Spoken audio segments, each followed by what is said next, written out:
Kaip yra svarbu ir kaip galinga suvokti, kaip svarbu pasitikėti juo. During this period, Per tą laiką I had to talk in a Baptist church, aš kalbėjau baptistų bažnyčioje and I knew some of them were a little bit anti-Catholic. ir aš žinojau, kad toje bažnyčioje kai kurie buvo nusiteikę prieš katalikybę. A bit nervous of Catholics. Truputėlį nejaukiai jautėsi su katalikais. And as I was praying to prepare for this talk, Ir kai meldžiausi, kad Viešpats mane paruoštų tam kalbėjimui, I felt the Lord put it on my heart not to take any notes. aš jaučiau, kad Viešpats mano širdyje pasakė, kad nepasiimčiau jokių užrašų.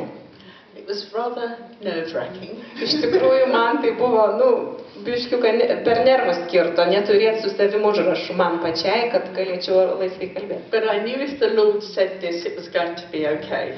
Bet aš žinojau, jeigu Viešpats man tai pasakė, nepasiimti užrašų, tai viskas bus gerai. So I went trusting in the Lord. Taigi aš ėjau pasitikėdama Viešpačiu And the Holy Spirit gave me the words. ir Šventoji Dvasia davė man žodžius. Some people wept. Kai kurie žmonės verkė, Someone came and gave their life to the Lord. kai kurie priėjo ir kartu atidavė savo gyvenimą Viešpačiui. And the Baptist minister Ir baptistų pastorius kept saying, Amen, after everything I said. visą laiką sakė, o jėga, po kiekvieno dalyko, ką aš pasakydavau. Amen sakydavau. And so I learned that if I trust completely in the Lord, He will never let me down. Taigi aš supratau, jeigu aš visiškai pasitikėsiu Viešpačiu, jis manęs nenuvils.